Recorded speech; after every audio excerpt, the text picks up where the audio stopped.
लेगा नवरत्न कंपनी हो चाहे महारत्न चाहे कोई सी भी कंपनी, उसके बारे में कहेगा भाई यहाँ से यहाँ तक जाएगा। यहाँ से यहाँ तक जाने वाली चीज़ों को छोड़ो, हमें कहाँ से कहाँ तक जाना है हमें ये समझना है। महारत्न कंपनी है और 24 नवरत्न कंपनी है और 69 जो है मिनी रत्न कंपनी है। अब इन आज तो आपको सुजलोन एनर्जी 60 रुपये से नीचे आता हुआ देखने को मिला। उसके ऊपर भी छुपाते ना कि भारत का लक्ष्य क्या है, कोई कंपनी अपने लक्ष्य किस वजह से बता रही है। जब हम ये चीज़ें नहीं भाप पाते तो हम उस चीज़ में गुमराह। आजकल के निवेशक जो हैं बड़ी शांति के द्वारा वर्क कर रहे हैं, भैया चलो म्यूचुअल फंड की तरफ निकल जाते हैं, यहाँ तो बाजार ऊपर नीचे रहता है। कंपनियों को कह रहे हैं भैया कुछ कमा कर नहीं देगी, कुछ नहीं करेगी। तो पिछला जो साल गया है 2023, वहाँ पर काफ़ी लोगों ने ये अपनी नियमों को बदल दिया कि भैया सरकारी कंपनी ही कमा कर देगी। ने 8 साल पुरानी अधिसूचना को रद्द कर दिया है। ये क्या अधिसूचना है जिसे वित्त मंत्रालय को रद्द करने की आवश्यकता पड़ी? तो उम्मीद लगा दी कि हमारा शेयर मल्टीबैगर हो जाएगा। हम तो उम्मीद लगा रहे हैं हमारा शेयर मल्टीबैगर हो जाएगा, पर फिर ये बड़े बड़े लोग उन्हीं कंपनियों से निकलकर क्यों निकल जाते हैं? 2 महीने से उभरते बाजारों के निवेश सूचांक में चीन अव्वल है। अगस्त में भारत ने उसका ये तमगा छीन लिया।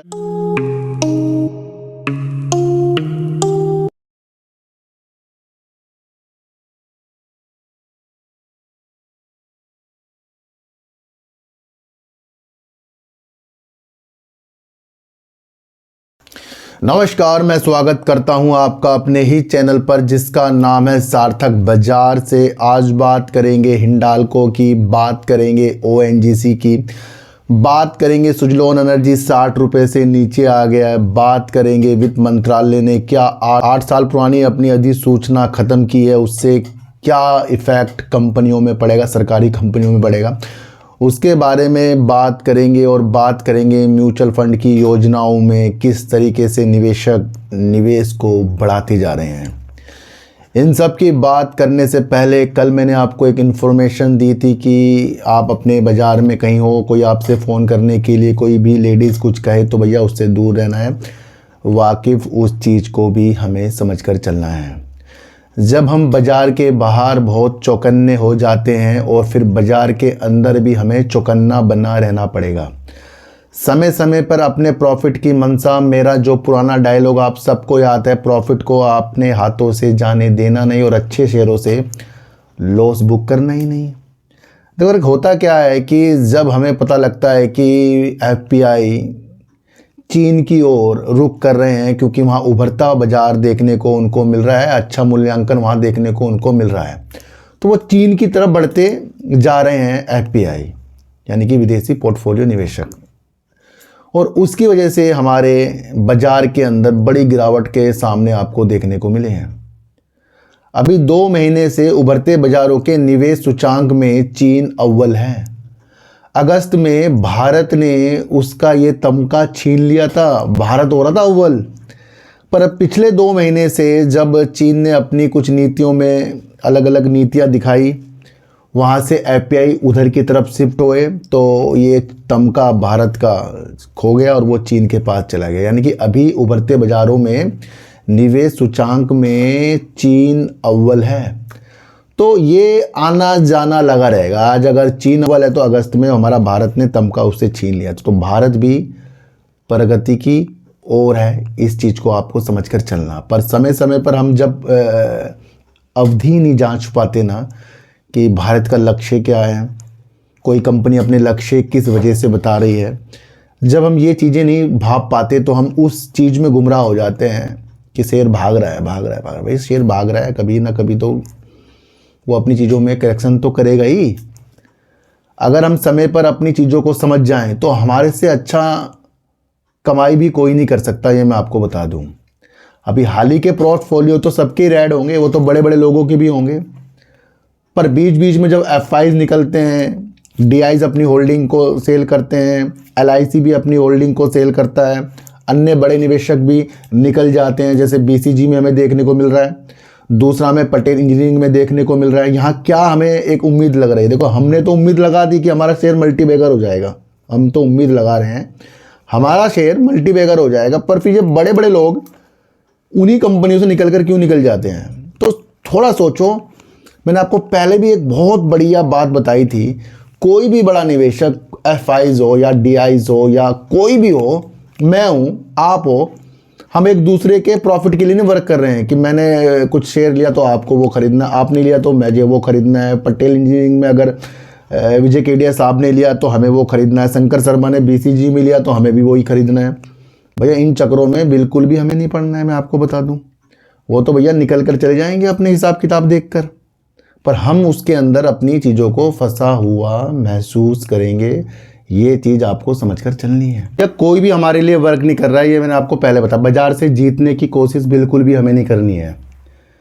बाजार में हमारे पे इतना पैसा नहीं है कि हम बाजार को हिला सकते हैं, पर बाजार जिस तरीके से चल रहा है उस तरीके से हमें अपनी स्थितियों को समझना है। बड़े बड़े लोगों की मंशा भी हमें समझनी है। चीन की तरफ जो निवेशक यहाँ के FIs गए हैं उसे भी आपको समझना है।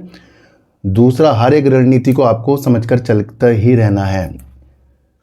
म्यूचुअल फंड में की योजनाओं में निवेशक बड़े उत्साहित हो रहे हैं और 31 अक्टूबर तक उन्होंने करीब 41,887 करोड़ रुपए का निवेश किया है इक्विटी में। दूसरा, सिप के माध्यम से इसी महीने के दौरान करीब 25,323 करोड़ का म्यूचुअल फंड के अंदर निवेश हुआ है। तो कहीं ना कहीं आजकल के निवेशक जो हैं बड़ी शांति के द्वारा वर्क कर रहे हैं। भैया चलो म्यूचुअल फंड की तरफ निकल जाते हैं, यहाँ तो बाजार ऊपर नीचे रहता है।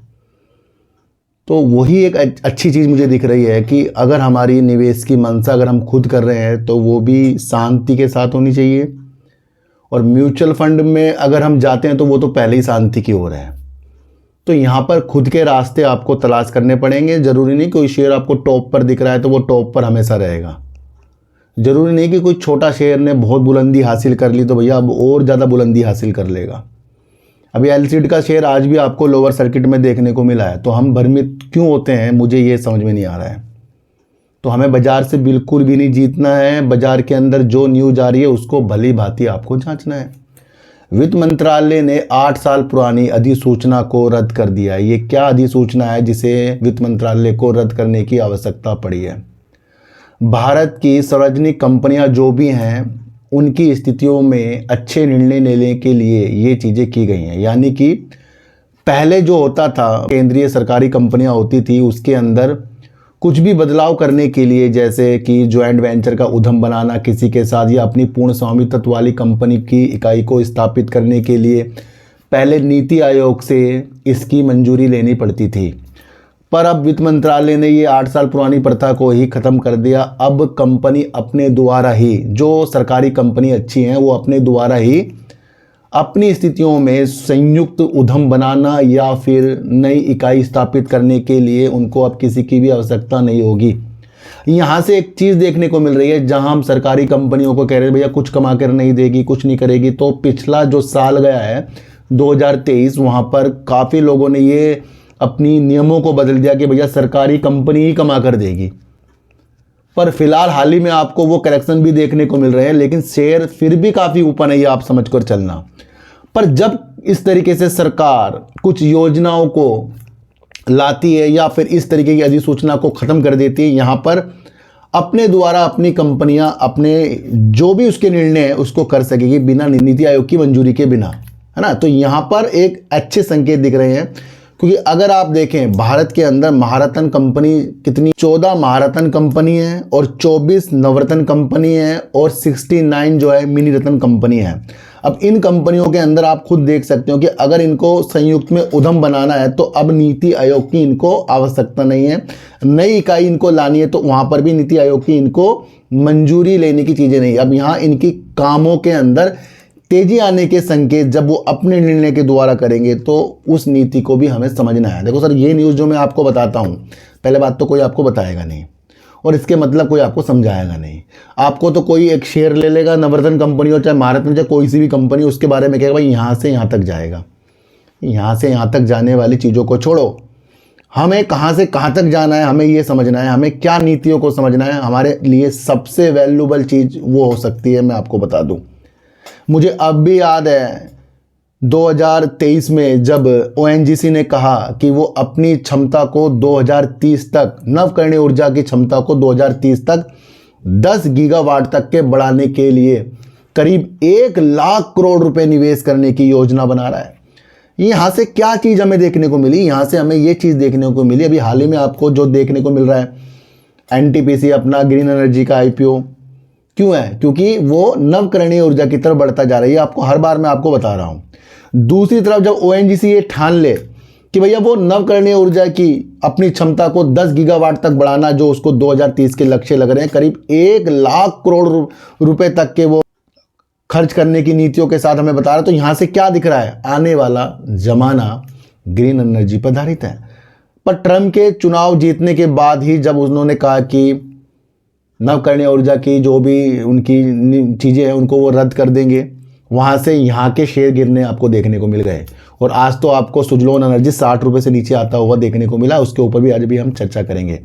फिलहाल मैं ओएनजीसी की चीज़ें आपको बता रहा हूँ। तेल की खोज तो आपको पता है गहरे समुद्र में करती रहती है, प्राकृतिक गैस की खोज करती रहती है और देश के अंदर एक बड़ी कंपनी है ना। तो एलएनजी में भी ये कंपनी अपनी हिस्सेदारी लेकर बैठी है, पेट्रोल एलएनजी के अंदर 12.5%। तो ये कंपनी दूर की दृष्टि से हमें बहुत बेस्ट देखने को मिल रही है। पर इसका भी आया है Q2 का रिजल्ट, जहां पर कंपनी ने करीब 6 रुपये प्रति शेयर के डिविडेंड देने की चीज़ें हमें बताई हैं।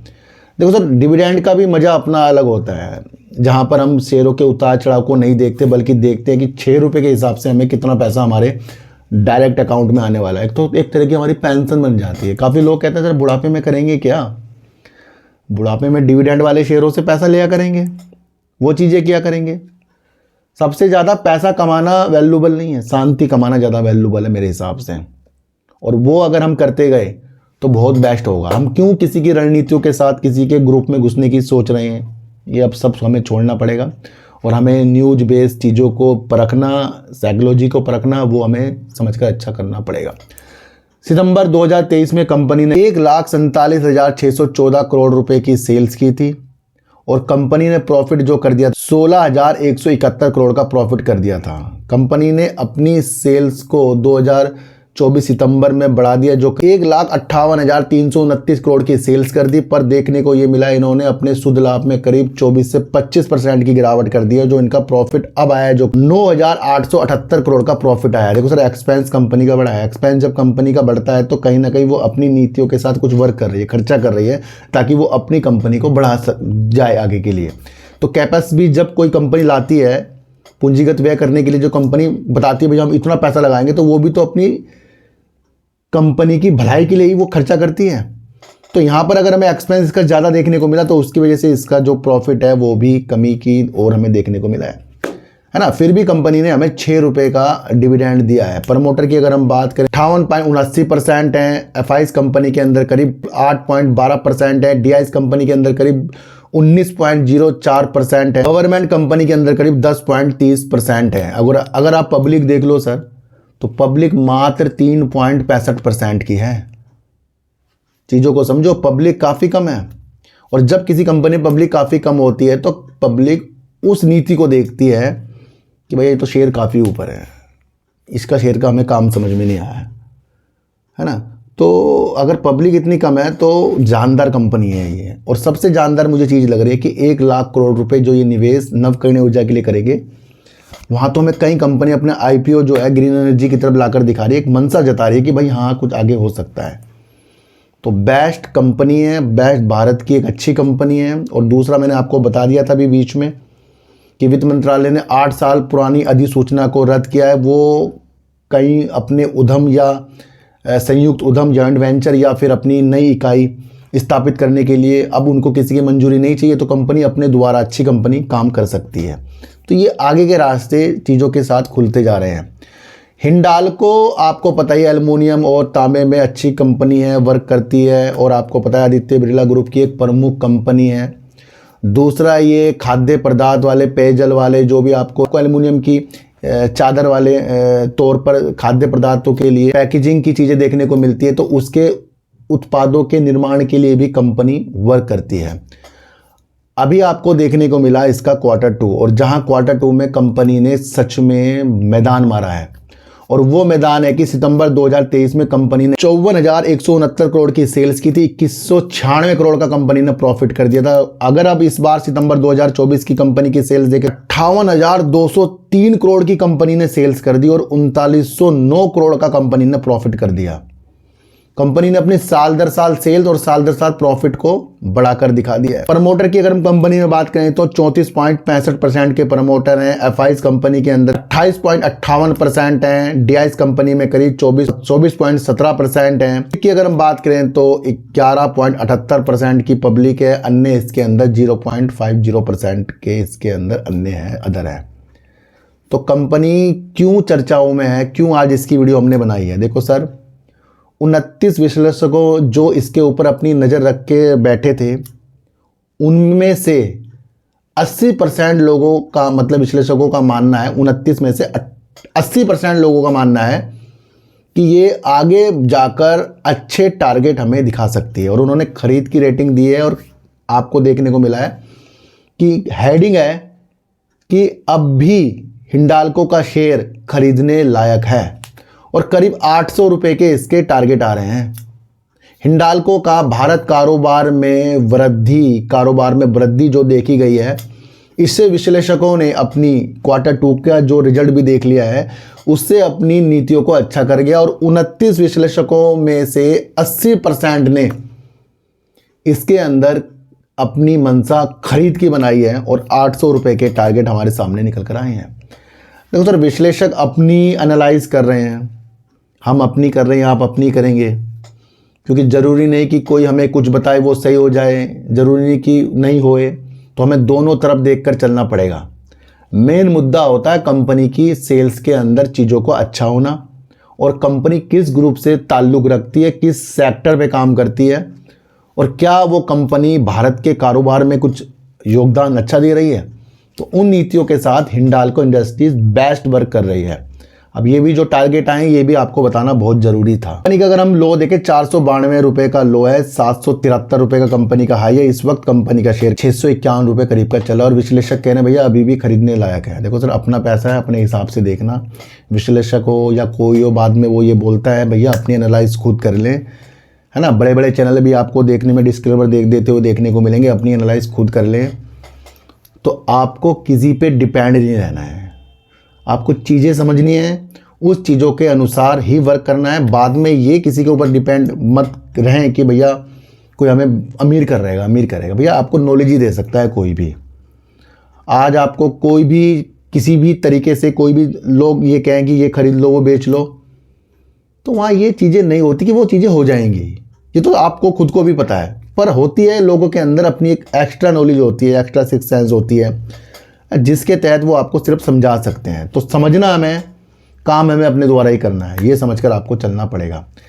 देखो जब कोई छोटा सा शेयर और उसका आगे जाके फ्यूचर भी हो और हमें दिन प्रतिदिन वो अपनी सेल्स प्रॉफिट में ग्रोथ दिखा भी रहा हो और कंटिन्यू वो अपने ऑर्डर जीतता जा भी रहा हो और कहीं ना कहीं अपने ऑर्डर के अंदर वो अपनी क्षमता को बढ़ाता हुआ देखने को मिलता भी हो, और उसके बाद इतनी सारी न्यूज़ कि 7 रुपये वाला शेयर इतने में, 8 रुपये वाला शेयर इतने में, 20 वाला शेयर इतने में, वो और हमारी एनालाइज को मजबूत करके जाती है। पर मैंने एक चीज़ सीखी है, जितना ज़्यादा हम बहक जाएंगे उतना हम अपना नुकसान करेंगे।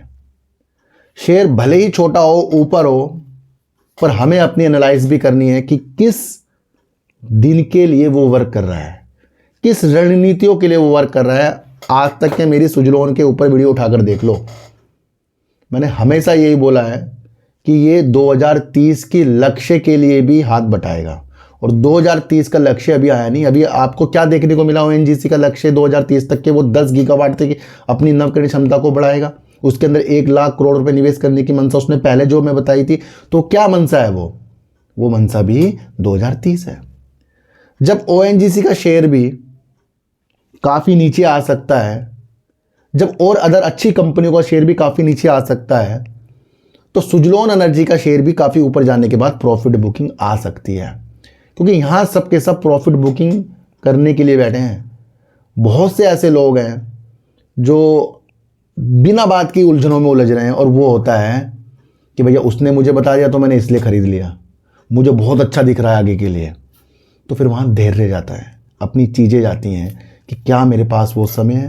मैंने ये चीज़ें आपको यस बैंक में भी सिखाई थी, सुजलोन में कई दिनों से सिखा रहा हूँ। और सुजलोन का आज शेयर अगर हम देखें तो करीब करीब ये ₹60 से नीचे आता हुआ भी देखने को मिला। और जब एक न्यूज़ निकल कर आई थी ₹70 से ऊपर की तरफ ये शेयर था, और वो न्यूज़ थी करीब कि ये ₹50 तक भी आ सकता है। तो ये एक न्यूज़ दी थी और वो न्यूज़ सबके सामने आई थी, और देखने को ये मिल रहा है कि क्या उसी रफ्तार के साथ ये ₹50 तक जाएगा। अच्छा, देखने में तो आपको सारे शेयर ही डमाडोल देखने को मिल रहे हैं, जरूरी नहीं कि ये कुछ गलतियों से गिर रहा है, जरूरी नहीं, कुछ इसकी अंदरूनी प्रॉब्लम भी हो सकती है। और एक प्रॉब्लम हमें देखने को मिली है कि 28 साल से, वित्त वर्ष 1995-1996 से सह संस्थापक कर्मचारी इसके अंदर जो वर्क करते थे, उन्होंने पिछले हफ्ते जो इस्तीफा दिया। विश्लेषक मान रहे हैं कि भैया ये गिरावट उसकी वजह से है। ये न्यूज में देखने को भी हमें मिल रहा है ना। फिर भी आपको समझना है कि जो इसने इतने सारे ऑर्डर जीते, ये 1-2 दिन में तो उसे पूरा करने की स्थितियों के साथ बिल्कुल भी नहीं है। उसमें समय लगेगा, समय के साथ नई नई चीज़ें भी आपके सामने आएंगी। जैसे ये जिन्होंने भी एग्जिट किया है, इसके अंदर से निकल कर गए हैं, इस्तीफा दिया है, वो भी आपको झेलना पड़ेगा। ये हर एक कंपनी के अंदर होता है। आपको ग्रोथ देखनी है कि नवकरणीय ऊर्जा के अंदर देश क्या वर्क कर रहा है, उस हिसाब से आप अपनी रणनीति को समझ सकते हैं ना। पर इसी गिरावट के अंदर काफ़ी लोग अब आपको वो धैर्य देने नहीं आएंगे जो उछाल में आपको धैर्य दे रहे थे। ये तो 100 से पार जाएगा। जब तक कि आप खुद को ही नहीं संभालोगे, तब तक कि आप दूसरा आपको संभाल नहीं सकता। इसलिए सिचुएशंस को, अच्छी चीज़ों को समझिए, लालच को कम कीजिए।